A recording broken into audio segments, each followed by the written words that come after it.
Welcome to Association Chat, an online discussion for the association community where we warm ourselves by the virtual fire, welcoming thought leaders and trailblazers alike to join up in this online home for the association community. I'm the host of Association Chat, Kiki L'Italian, and today we're talking with the executive recruiter and coach phenom, Shira Lotzar. You might know her by her former name, Shira Harrington, but Shira Lotzar now. And I would like to invite her up to join me today. Hi. Hello, Kiki. So good to see you. It's so good to see you too. So Shira, you're the founder of Purposeful Hire.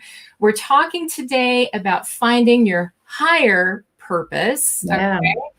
And so a lot of people today are probably a little concerned, maybe more than a little concerned about what's happening in the world. We have a pandemic happening. Our economy is pretty shaky. And so people might be wondering how they can prepare themselves best in order to find their next position. Yeah. So I thought, we might talk today a little bit about how executives can make themselves more hireable and to prepare for the unexpected. So what's going on with today's job market? Is anyone hiring? Yes. Give me the info. Yes, they are. Okay. Not as much as they had been, but they still are.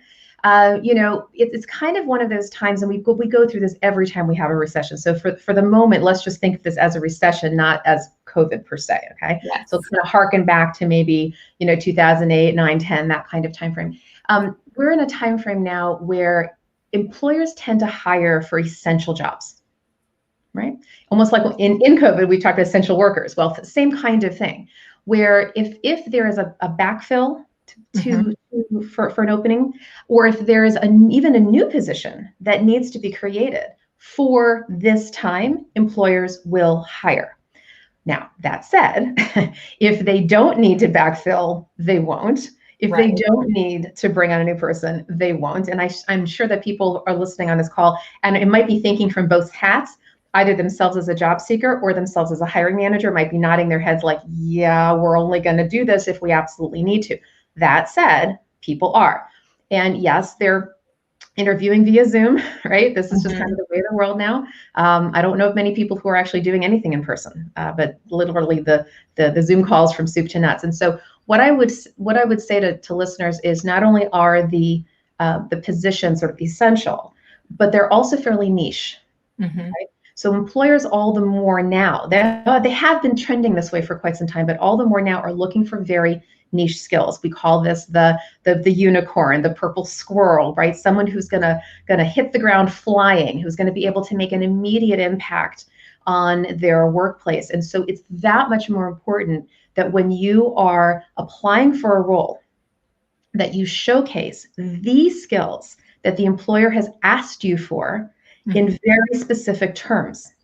I mean, down to, and I'm just going to give a really quick example. This is going to sound funny, but it really can matter. Like they say they want event planning and you said meeting planning. And you're like, well, what's the difference? Well, there isn't much, clearly. And that's subtle terminology. And people and employers actually will look at things like that, even subliminally, to make sure that you have the skills that match their needs and that you're able to really showcase that really quickly.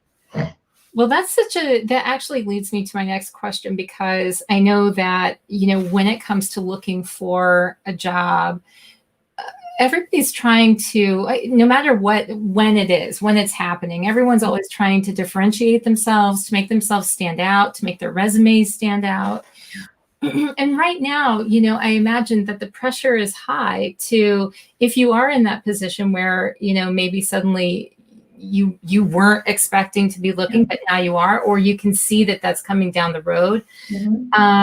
Adding that emotional pressure to it can maybe make things seem even more urgent. So how can people really differentiate themselves right now from the competition? Yeah, so I'm just gonna double back first on my last comment, because it's something that needs to be really underscored. Okay, when you are applying now, whether you're applying online or whether you are hopefully going through a third party, an internal champion. I don't mean a recruiter. I mean an actual internal champion, someone who works there, someone you know, who knows somebody who can get your resume in front of a hiring manager, which is 7 times out of 10 the way that an employer is really going to notice you. Any which way you do, you've got to make sure that you let that employer know in no uncertain terms that you have the skills. And when I say skills, I don't just mean soft skills. I don't just mean your ability to think analytically or be a collaborator. That too. I'm talking about your hard skills, your functional skills. You have to make sure that they know that you are in a position to solve their urgent problems now, that you will have a minimal learning curve. And so it's very, very important that you comb through that search announcement. I mean, really comb through it. Not a quick glance, not a glance that says, oh, bullet number 5, that's my job. Really read it. Okay. Summary requirements, the whole 9 yards, and not just the, oh, I'm a team player. No, I'm sure you are. But they need to know that you have the hard functional skills to solve those problems. So again, in your resume, calling out those key words. Even at the top of your resume, I'm a big believer, because I do write resumes. You mentioned I'm a coach. I'm a career coach. I'm a career brander. I write resumes. I write LinkedIn summaries, all of that. So I've real practical knowledge of this. When you're writing your resume, I believe you should have a headline. So underneath your name and your contact information, a title, if you will, not your job title, but a title that is sort of reflective of the career that you're pursuing, particularly as it relates to this role. Make sure, boom, it's right up top. Why? Because you have to quickly capture that employer's attention. And most people don't realize this, but the average hiring manager only spends an average of 6 seconds on your resume before they make the decision whether to screen you in or not. Okay. And Whoa. Yeah, I know. Mind blown. Stop. Yeah. Now let me think about this a second. Okay.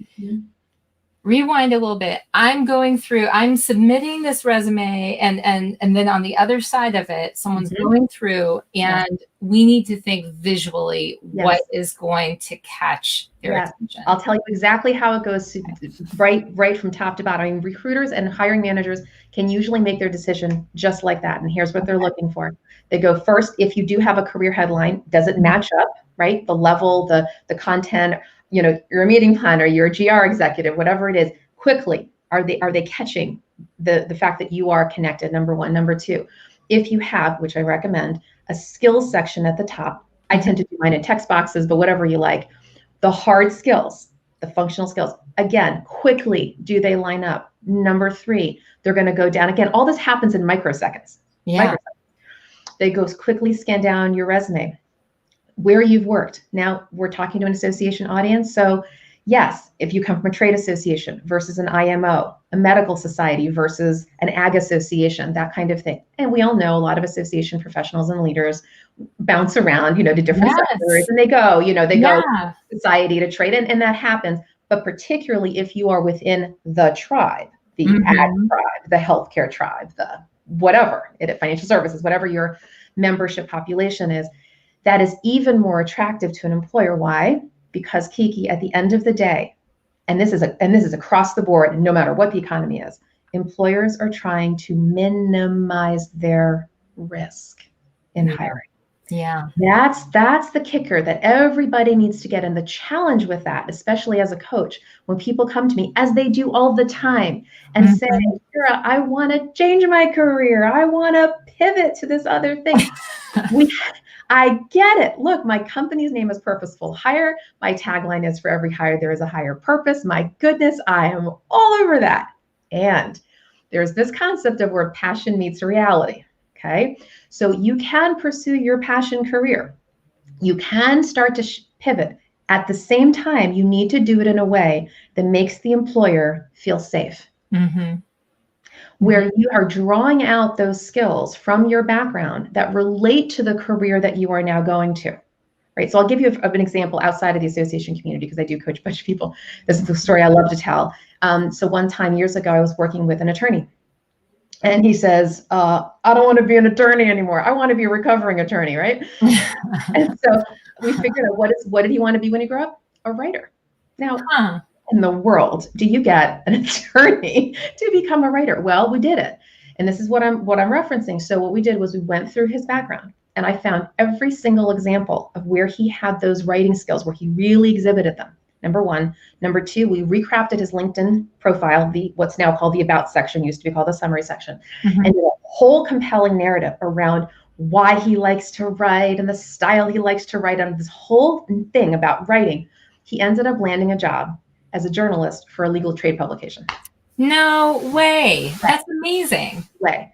That can happen, but you have to do it by intention. You've got to draw, you got to find that golden thread of those skills that are going to be showcased to that employer to say, you're going to be minimizing your risk. Maybe I haven't had the title, but I've developed the skills and I want to show you that I'm committed to this new career. And what you're saying is it's intention, and you're going in and you're crafting something. There's so many believers in, and it's great to have this idea of manifesting that job you want, right?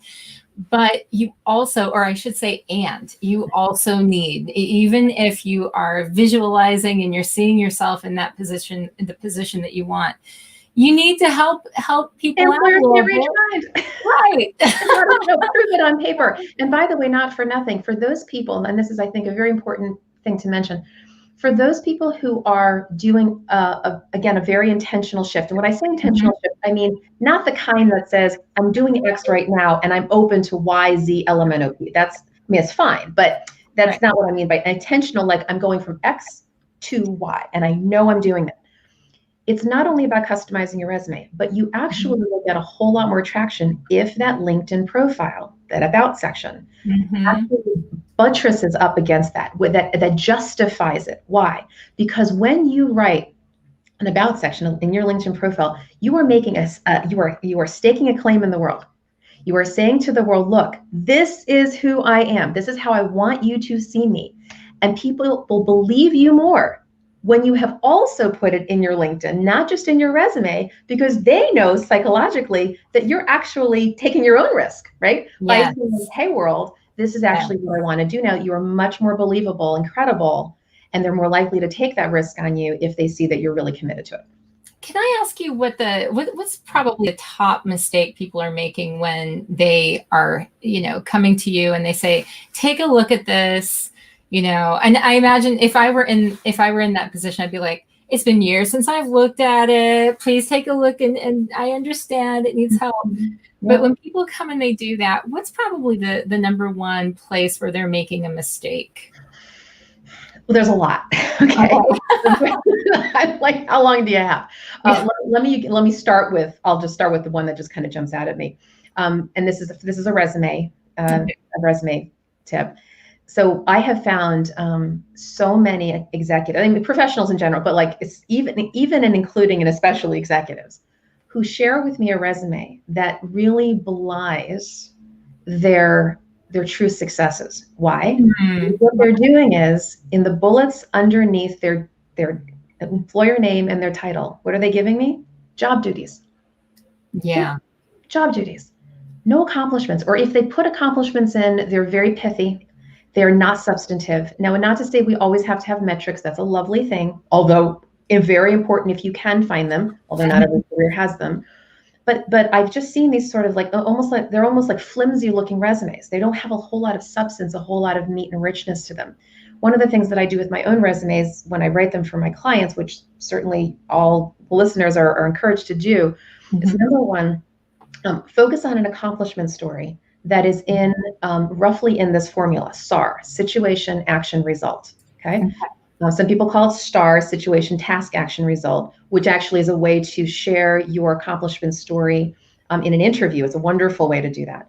What you would actually do in this case, you'd flip the letters. You'd actually start with the R, the result, and then the situation and action. In a kind of a 2, maybe a 3-line bullet. You can maybe have 2 sentences. But here's the other kicker, and this is such a small nuance, and yet makes such a big impact. In addition to writing that bullet, to the left of the bullet. Okay, so instead of just having a bullet and then the accomplishment, between the bullet and the accomplishment, write a competency label. So that label might be financial strategy or board relations or uh, I don't know, government relation campaign or some functional skill, technology transformation, whatever, Mhm. that labels that accomplishment. You could even do two labels if you want, and put a little pipeline. A lot of people may not know where the pipeline is, but on everybody's keyboard, right above the enter button, if you hit shift, there's a line. It's really kind of cool. And Yes. you can separate these two competencies in bold, put them in bold, and then your accomplishment. Oh my gosh. So what happens is that when the employer goes right down the page, quickly, they see competency, and then if they want to learn more, then they can read the story that's behind the competency. It's almost like looking at a website. You click on the icon if you want to read more. And so it's this wonderful way of helping these employers do that 6-second glance and see the competencies. And by the way, this is completely customizable. That's the beauty of it. In fact, I always recommend to people, you've got to customize your resume for every job. Kiki, every single job. It's hard. I know, it takes so much time. Okay, and can we just talk about the frustration in not hearing anything back? Not hearing anything back. That's if I can tell you in the association chat community, the number one problem I hear about is not ever hearing back. People go out there, they'll even do a series of interviews, and then it's frustrating for them to not know what happened. I know. And look, on behalf of all recruiters, hiring managers out there, I'm sorry. I wish it were different. I wish that employers were more responsive. The only sort of commentary I can give on that and observation is that, look, especially when they're not using a recruiter, which is very expensive, of course, most people can't do that. These hiring managers are extraordinarily busy. Think of yourself, okay? Yeah. Or anybody, one of our listeners who has a full-time job, and recruiting is the last thing that is on your mind to do. That's it's true. a timely process. You've got all kinds of other priorities, and it gets pushed back burner. It's hard enough for us recruiters to keep track of all the names of the candidates and all the resumes. Much harder even for a hiring manager who's never recruited or maybe only has to recruit once in a while. And especially if they don't have an HR person, which a lot of associations don't, you can imagine the kind of pressure that they're under and how things just sort of slide. Day after day goes by, and all of a sudden, I haven't connected with my candidates in 2 weeks. But you've got priorities, but the candidate doesn't. And so I would just ask the listeners to pack your patience when you're in your job search, because you've got very, very busy people on the other side. You have spent so much time working on your cover letter and resume, but for them, you're one of 100 people, and they've got a lot of pressures on their desk. So I want to take this moment to encourage people who are watching live. The big benefit that you get from watching live is that you can ask questions along the way. We can see a lot of the comments that come in that if you're posting to social media right now. So if you post underneath here, we can bring it up and answer your questions. So I don't want anyone to feel like I'm ignoring you. I hopefully I can see the questions that you ask. But go ahead and ask those along the way. Because when I first started out, and I don't want to age myself too much, but when I first started out, you really needed to have, your interview skills down so that when you met with people in person, that you were able to answer the most likely questions that they'd ask. You want to be able to put your best foot forward, and you had to be aware and thoughtful about the resume that you put together so that you got that invitation to talk with them in the first place. Then, of course, you would work your system. Now we have LinkedIn, we have video interviews, we have all of these different aspects that just didn't exist at one point. So how important is it for people to really think about their LinkedIn profile and their headshot and, how they're presenting themselves online? So of course it's a leading question, right? It is. It's rhetorical. We know the answer. Incredibly. No, it's not important at all. No, yeah, of course, it's incredibly important. And look, we could spend all kinds of time on any aspect of what you just shared. But here's what I will start by saying that 97% of recruiters use LinkedIn to do their recruiting. 97%. 67% use it exclusively. Wow. When I do searches, I hardly ever use the job boards anymore. Hardly ever. I go directly into LinkedIn. I use the search bar and I put in keywords and I try to find people that way.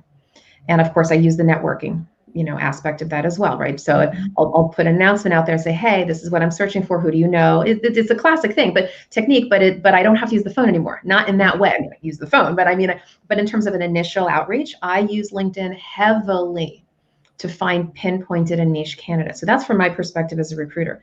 But from a perspective of a job seeker, you can actually be your own recruiter. You can use the exact same techniques that we do. In fact, I will guide people to a free video on my website. I regularly do advanced LinkedIn trainings for job seeker groups. I offer them for free. And if they go to my website, purposefulhire.com, so purposeful has one L, hire is HIRE, purposefulhire.com, and then you go to the job seekers tab, and under the job seekers tab, it says Shira speaks to job seekers, and there's a whole bunch of links there. One of them says using LinkedIn like a pro.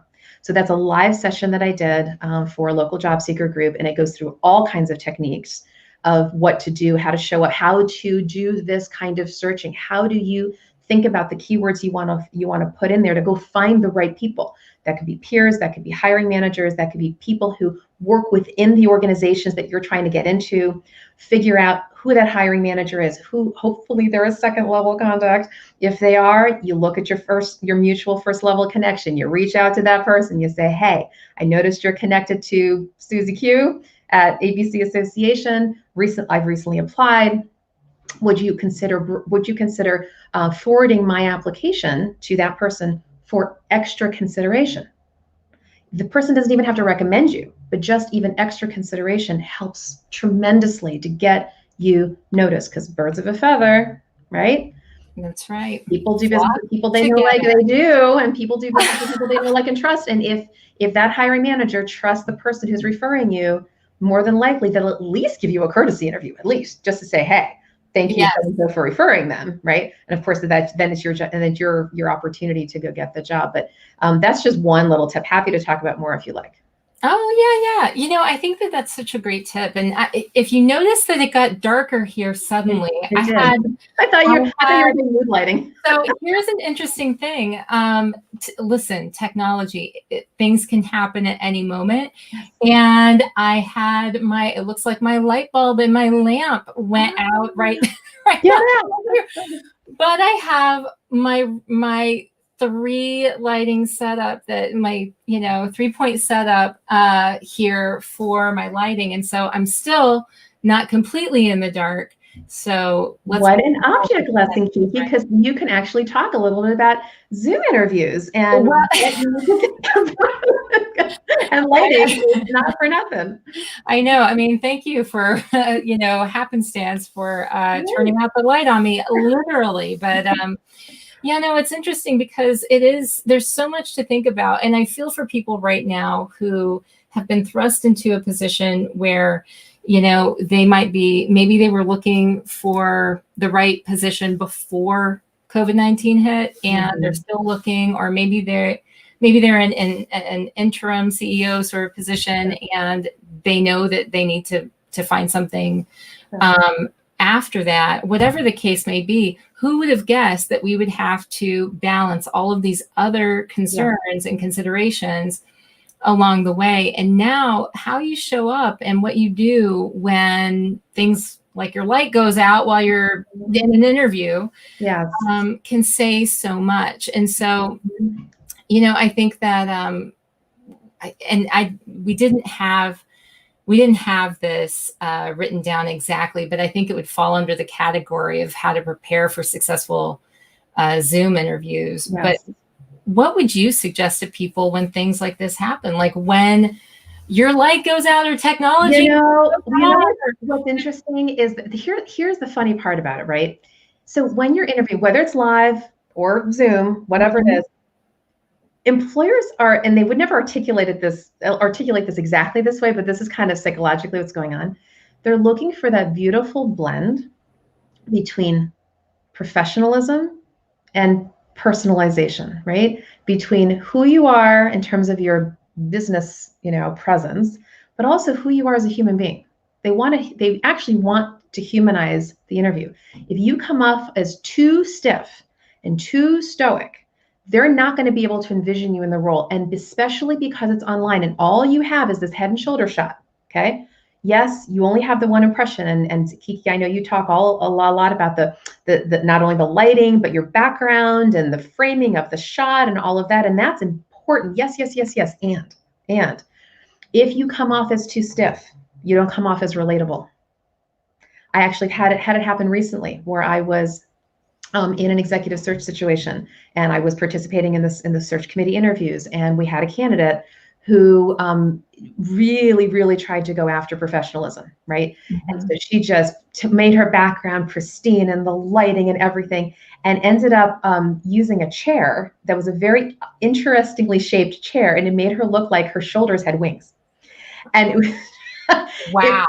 And just because like the silhouette of kind of the whole and just kind of her own personal outfit really made her look very stiff, very like, can I relate to this person? Are they going to be, what?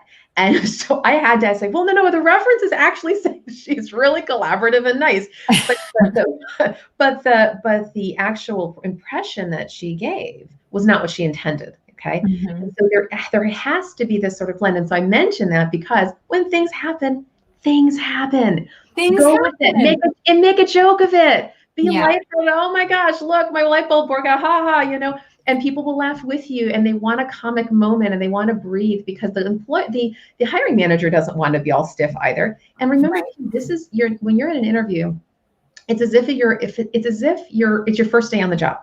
Mm-hmm. Okay? They want to envision you in the seat, and especially because you don't have your full body language to go with, your ability to be expressive, to smile, don't be sick.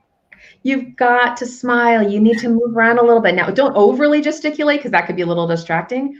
But move a little and show some energy, and show some expression and some passion around what you're saying. Lean forward a little bit. Do what you can to show the employer that you're passionate, that you care, that you're excited, that you're strategic, that you really are committed to helping them advance their mission and all of that. You can do that through your facial expressions, through some body language.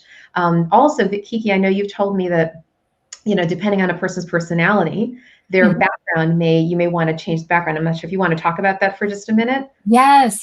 So it is funny that, this light, went out so that but this is such a great example, because people notice the things that are kind of happening around you, what's behind you. Yeah. So, one thing that I thought was really interesting in the early days after the pandemic hit, and, I happened to be on this conference call where, really highly intelligent data scientist was on, and he was talking about the research of data privacy and all of this stuff. And he had a floating sea turtle on a screen behind, and he was using the green screen, right? But it was not helping anyone pay attention to what he was saying. Mm-hmm. It was not doing anything good for him. Mm-hmm. It was actually floating, right? And you just couldn't help but watch it. And I thought, can we turn it off?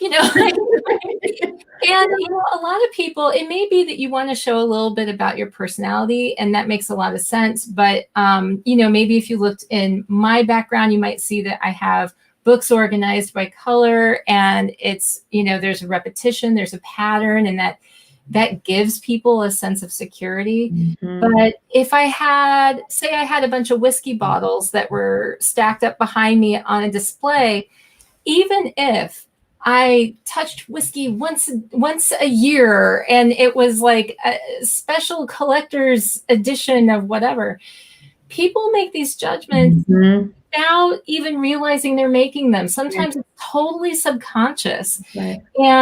And so when you are going into a meeting and you're talking with someone, it's so very important that you think about the fact that they are trying to figure out who you are based on what's in this frame, based on whatever's in this. And so if that is highlighting something that you would walk into a room and bring with you, your collection of bottles of gin or whatever, then great. But do know that people are making those decisions based on visual cues that you present to them. And that can help you, that can work in your favor, or that can hurt you for sure. Right. And I know you've talked about dress code and like color.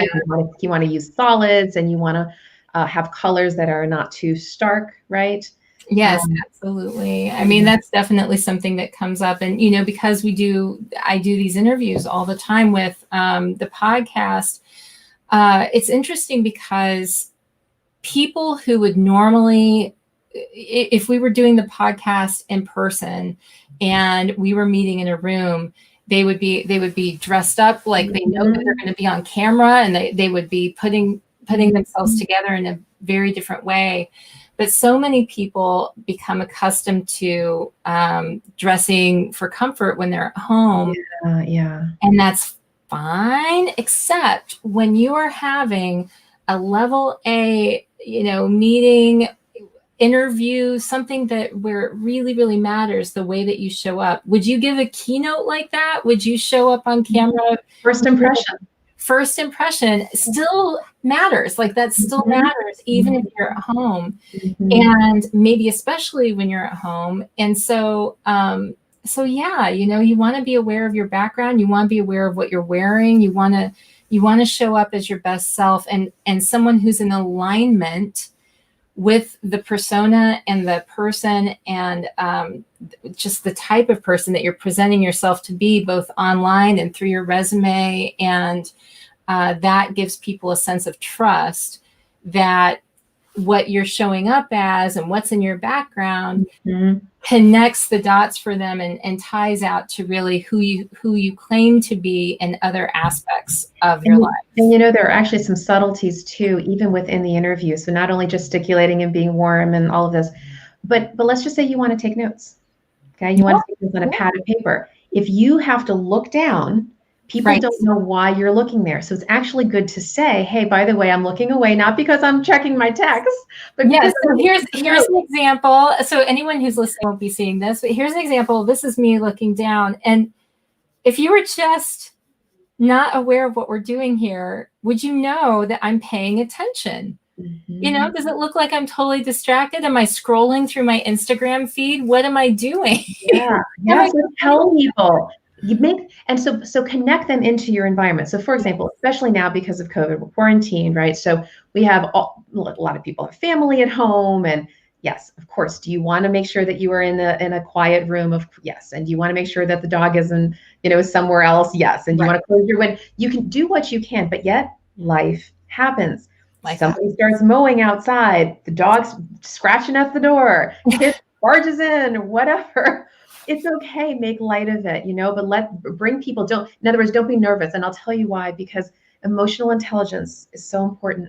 And people want to know you can handle yourself in a stressful situation. And what's more stressful than being in an interview and having one of these major distractions, and how you handle it? It's so true. Laugh it off, or do you get stressed out? People will notice that. I actually had it happen recently with a candidate who had a typo in their application, right? And so I forwarded the correct, and you know what? As it turns out in the feedback, one of the search committee members commented, said, wow, this person was humble enough to send us an apology, make the correction. Life happened, but how she handled it mattered just as much as what happened. So just make sure that you go with the flow and show people that you can be resilient under pressure. Can I ask you, probably beyond the how I show up for interviews on Zoom question, is the real question that no matter when it's happening, no matter when that interview is, everyone wants to know the answers to this question, and that would be negotiation. Yes. Let's talk about the money. Yes. Okay. So I have a whole little speech for you. Okay. Give me the speech. All the time. It's so standard of a question. Yeah. Yes. So first of all, before I get going into the negotiations, I do want to make a little caveat. A lot of people wouldn't know this, and the only reason why I do is because I play in the HR world. Okay, and I try to keep up with some of the trends. You might be surprised to know that in an effort to equalize gender equity in pay, there are, is it 16 or 19 states in the union, including some counties, who have mandates now where employers in those states and counties can no longer ask the question, what were you last making? Or what are you currently making? Wow. Yeah. So it's becoming a trend, and hopefully it'll go nationwide. So that's that salary history ban. The DC metro area where you and I are right now, unfortunately, is not under that mandate, although it might be coming soon. You never know. That's the first thing I want to mention. The second thing is the question around what are you looking for? Okay, so I myself am changing my tone with that too. And in fact, I'm stepping away from that because there is, again, because of the trend number one of not asking salary, the question around what are you looking for can also have adverse impact on marginalized communities by saying, okay, what are you looking for? Well, what you're looking for might very well be tied to what you're currently making, which means that if you are a marginalized person and you're making X, but someone who's not marginalized is making Y, then you see the differential, right? Oh, right. And so employers have always asked the question first because, why? Because the employer wants to keep their salary range close to the vest. I get it, I do, so I'm on that side of the desk all the time, because they don't want the candidate to feel lowballed if they don't get the high end of the range. So if the employer starts saying, hey, our range is 110 to 130, and you feel like, well, I'm worth the 130, and then you get 120, psychologically, you could have an issue with that. And so if employers start to go more in that direction, my advice number one is manage your own expectations around salary. If they give you that range up front, that doesn't mean you're going to get the top. It means that there are a lot of factors that are being considered for that. It might be having to do with their salary band. Where do you fit in that salary band in terms of your qualifications, your years of experience? So if you don't get the top, try to mitigate your own emotional impact there and say, look, there was obviously a reason that they made that decision. So that's the first thing. I want to just sort of put that out there, that times are a changing when it comes to them, the employers asking you. That said, what I just mentioned is fairly progressive. Most employers are not there yet. No harm, no foul. That's just what is. So they are often going to ask you either what are you currently making, or more importantly, what are you looking for? So I'm going to address the what are you making piece is tricky, because of course a lot of people don't want to reveal that. And what you can do is you can try to pivot the conversation toward salary expectations. You can also say, actually, Mike, if it's okay, my current compensation is not necessarily reflective of my skill set because of various budget considerations with my most recent association. So if it's okay, Miss Employer, can we focus more on my expectations? That's one way to deflect it. Okay, but now you actually have to get into this negotiation thing. So that's my lead in, okay, to the actual guts of the question. So one of the things you got to remember with salary negotiations, it's very much like buying and selling a house. So when you're buying and selling a house, one side wants to get as much as possible, and one side wants to pay as little as possible. And it's exactly the same thing with employers and job seekers. It is your job to try to push for as much as you can get, because you will never get more of an increase than when you go to your next job, usually. Because once you get in that job, if they give you increases, which these days is less and less, what do you get? COLA, 2%, 3%, 4%. There have been trends over the last 30, 40 years of salaries flat and falling.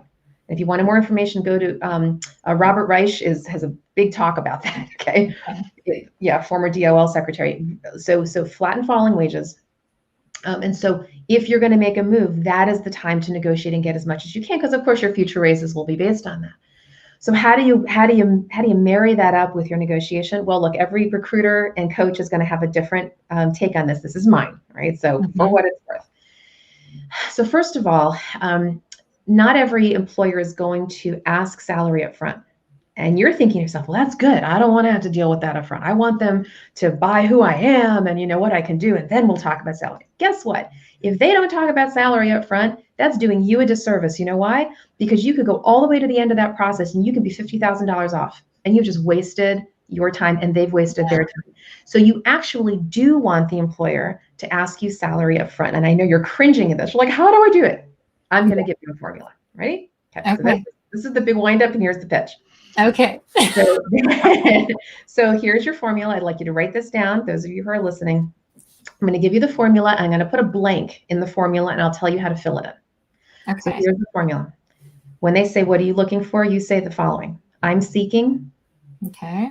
a total cash compensation package in the blank range. Now, I got to unpack that for a second. And first, I'm going to unpack the word range at the end. Okay. Here's what I do not mean, and I cannot be more clear about this. Do not give them an actual range of 2 numbers, because it's the same psychology as them giving you a range of 2 numbers. Right. Right. If you say to them, I'm looking for between 110 and 130, what are they going to offer you? 110, Yeah. right? Yeah. That's what they're going to hear. They're going to hear, because their job as a business to be fiscally responsible and to pay as little as makes sense. It's just the way it goes.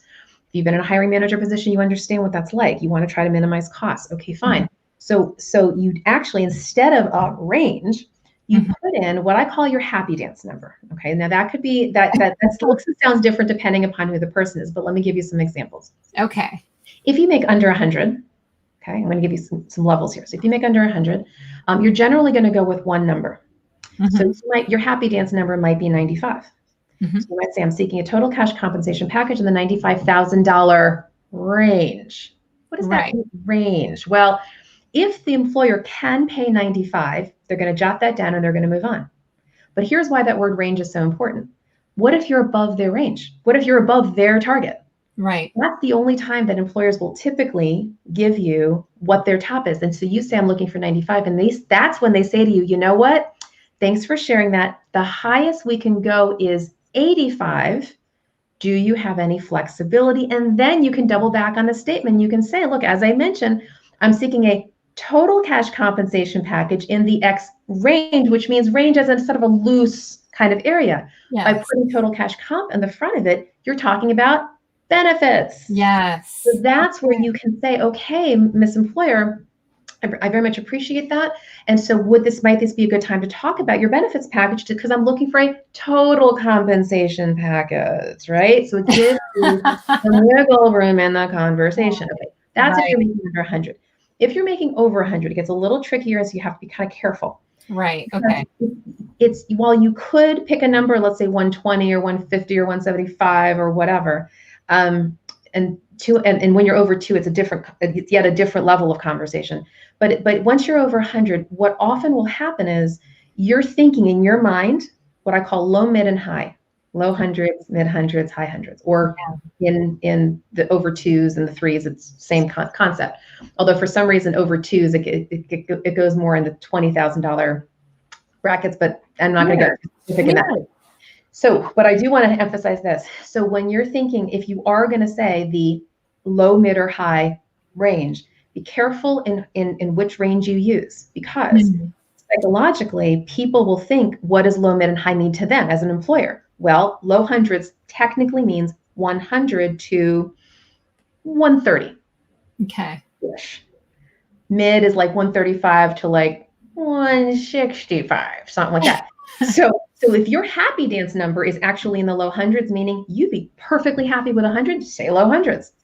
Yeah. But if you really don't want 100, if your minimum is really like 120, you may want to say, I'm looking for more in the mid 100 range, which means that they can, at the very least, they're going to think of 135. Does that make sense? Right. So you have to think a little bit higher than what your current, what your actual minimum is, so that you have the right wiggle room. Because Kiki, it happens so often where a candidate gets nervous and they either give the range of 2 numbers, or just because they don't know differently, or they just want the job. Especially now, right? Like, I just want the job. But again, when you think better on it, you don't want to have buyer's remorse. So if it comes right down to it at the end, and they offer you the thing that you said that you would take, to then double back and renegotiate is hard. I mean, it's possible, but it's harder. It is possible where you say, look, now that I've gone through the interview process and I realized the scope of work, I know I said I was comfortable with 120, but can we look at something a little more north of that? That's a good, nice, friendly phrase. We look a little north of that. Yeah. And most employers, by the way, when they make their first offer, 99 times out of 100, they expect you to counter. The only time that they don't is if they actually tell you, this is firm. We gave you as much as we possibly could. This absolutely is fixed. I'm sorry, there's no negotiation. They'll actually say that. If there's not, they're typically expecting you to come back one more time, not 2 times, not 3 times, one more time with something that says either a new number or I'm looking for something more north. So they'll usually give you something, okay? Whatever the something is. And maybe it's not exactly as much as you were looking for, but it's something that's going to at least push you farther than what they originally offered. Hi, Angela. Angela just said, great advice about negotiating compensation. I have to agree. Thank you so much for writing in about that. It was, like, I don't think that I knew that automatically, unless they said, this is it, this is the final thing, that I felt comfortable in assuming that they're really expecting you to come back. And can I make one more statement here? And I realize that I'm going to be dancing on some fine waters here, but I'm going to just say it publicly, okay? Okay. I believe that one, not the reason, not the only reason, but one of the reasons why we might have pay inequity, that we do have pay inequity in this country from a gender perspective. This has been my experience of recruiting for 25 years and for career coaching for the last decade, okay? That I believe that most women do not value what they're worth and do not negotiate as hard as many men do. Not all men, not all women, obviously, right? Not making any broad generalizations, but my experience has been that most women will take whatever that first number is. Say, grateful, I'm grateful, I'm grateful. Now, yes, we should be grateful, of course, right? But you are worth a decent salary. Right. And if you do not fight for this up front, it will not be given to you again, because employers are trying to have been minimizing their raises. So that's my first thing, is to say that, go after that second, go one more time into the counter offer. Okay. Now, one of the ways you can do that, of course, is once they give you the base salary, if they haven't already, ask for the benefits package, right? Do a cost comparison, your benefits, either current or previous, and what they're offering, and say, okay, well, my old employer was offering me this and you're only offering me that, and try to justify it, because they have to, at the end of the day, the employer needs to make a business decision, right? Around that. And so there are a lot of factors that go into, why we have pay equity. I know Wanda's saying, I agree. Yeah, it could be a whole lot of things. I mean, we talk about, yes, and I don't mean to by any means make it all about gender. It can be about all kinds of marginalized communities, and we could have a whole diversity, equity, and inclusion conversation about that. But no matter what, whoever you are, know that as a professional, you are worth the money. Go after that higher salary. And the other thing I wanted to mention that I forgot to is in the beginning, right? Remember I said that, well, if the employer should be asking you, right, compensation, even though you don't want them to, if they do not bring it up in the first level interview, it's okay. But by the end of the second level interview, if they still have not brought it up, I strongly recommend that in very professional terms, you bring it up. Now, here's how you bring it up, and here's how you don't bring it up. Yeah. Don't say, so what's your salary range? Of course not. Don't say that. But here's what you can say. In fact, for those of you who are in the DC metro area, you might remember an old commercial from a company that used to be called Sims. It was a men's clothing store. And their tagline was, an educated consumer has been my best customer. You want to educate the employer so that they can make a good decision. So what you can say is, Mr. or Miss Employer, I've had a really wonderful time in these last couple of interviews. And in order for you to make a good decision in whether or not to hire me, I thought it might be helpful for you if I shared my compensation expectations, just so you can ensure that they are aligned with your budget. You're not asking them what they're offering. You're simply proffering some valuable information. And then again, you'd go into, I'm seeking a total cash compensation package in the XYZ range, right? And then they can say, oh, thank you for sharing. And then they might get a little sheepish, like, gosh, I should have asked that earlier. But at some point they will probably, thank you. Yes, you're in our range. Or actually, we're a little below. And then they get into that pre-negotiation conversation. Wow. You're sharing such helpful information. And I love that we're getting into the nitty-gritty about negotiation and really having those difficult conversations that a lot of people feel uncomfortable around money. They feel awkward, and they don't, especially when you're thinking about creating a longer term business relationship, you're not wanting to take something that seems to be going well and shake it up and suddenly introduce something that's awkward or uncomfortable into the mix. But it is the time. This is the best time, the only time really to get what you're worth, right? It absolutely is. And I think the employer will be thankful actually that you're bringing it up if they have not already. Because remember, most hiring managers are not professional recruiters. They are winging it, just like you're winging it. Even recruiters sometimes wing it, right? There's no actual best practice. There are a lot of practices, and there's certain best practices, but not every practice is right for every situation. And so most hiring managers just don't know what to do and don't even know whether to ask salary, when to ask salary, when to bring it up. And if you can help guide that process just a little bit in a professional way, just, again, it's helpful information. In case this is helpful, comma, right? This might be something that would be a good consideration, because look, every executive on this call knows what this is like as a hiring manager. You have a budget. You don't want to go over it. Okay. It's so true. And if a job candidate can say to you, look, I want to help you make a good budgetary decision because I know the funds are tight. If it's helpful, I'd like to share this with you at this stage in the meeting. And they are probably going to go like mentally, thank you. Wanda says, love how you suggested approaching the compensation conversation if it hasn't been discussed. Thank you, Wanda. Thank you. Love that you're watching. I love Wanda. I haven't talked to you in ages, but we need to get together. So okay, let's talk about the follow-up to the interview, because let's say that we've had the conversation. Things seem to be going well. I come home and I tell my husband, hey, guess what? Yeah. The interview went so well, and they said that I should expect to hear something by the end of the week.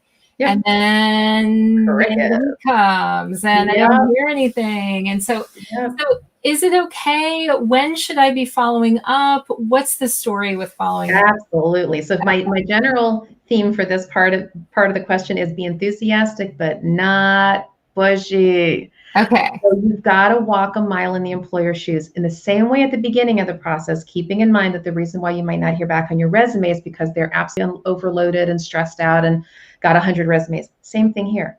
They have business pressures. And so even though they might have good expectations to get back to you at the end of the week, life happens. Yeah. Some crises happen with a member. You know, other priorities happen. Maybe other employees or other colleagues got involved and had a different perspective on this, whatever.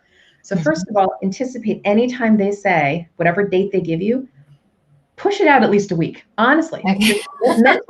Mentally, don't expect to hear back from them at the time that they say. Just psychologically, give yourself some mental padding about a week. Now, if another week goes by and you haven't heard, absolutely, you can send a very respectful, professional, short, hi, so-and-so, it was wonderful in interviewing with you. I want to just express my continued enthusiasm for the role. Do you have a sense as to the timing as to when you might be making either a next step decision or the final hiring decision, something like that? That's it. Very, very simple. What you can also do if you want to get brownie points is if you are able to send them something helpful for their organization, a helpful article, something interesting that you read about their members or their mission, anything that's sort of a valuable resource, feel free to share it. That's a wonderful way to continue to express your enthusiasm and show that you're committed to their mission. But no matter what, be respectful. One follow-up.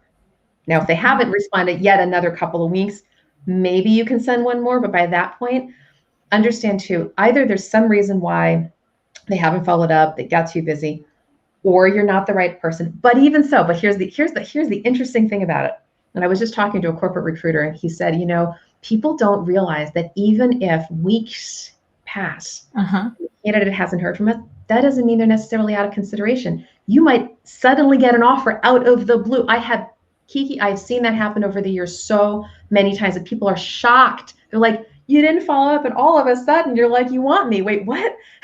Yeah, right. Life happened on the back end. There wasn't a recruiter or an HR person shepherding the process along.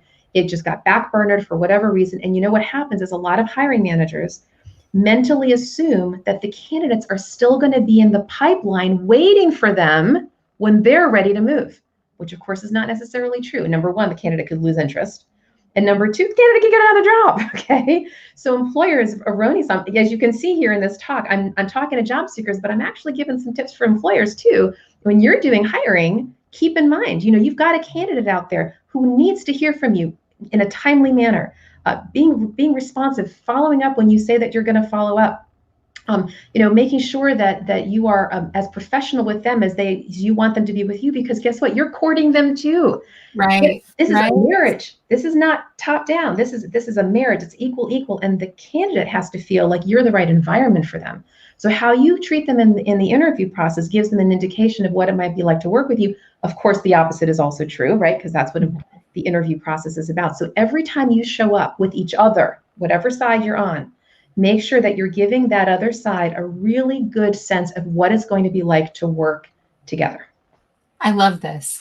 Thank you so much for taking the time to talk with us today. I always ask people, how people can reach out to them, but I know that you have something up that's very special for folks if they want to get more involved, they want to find out, get some more advice. And so talk to me a little bit about this Hire Moment Mastermind. Yeah, so I recently came up with this partly as a response to COVID, because there are a lot of people who are, in job transition right now. And starting, I believe it'll be August 14th, that's my intention at this point, is to start offering a weekly free Zoom call, a career coaching call for anybody who wants to show up from 9:15 to 10 a.m. Eastern. If you want to just sign up as part of the group, go to this link, meetup.com/hire moment mastermind, and there's dashes in between hire moment mastermind.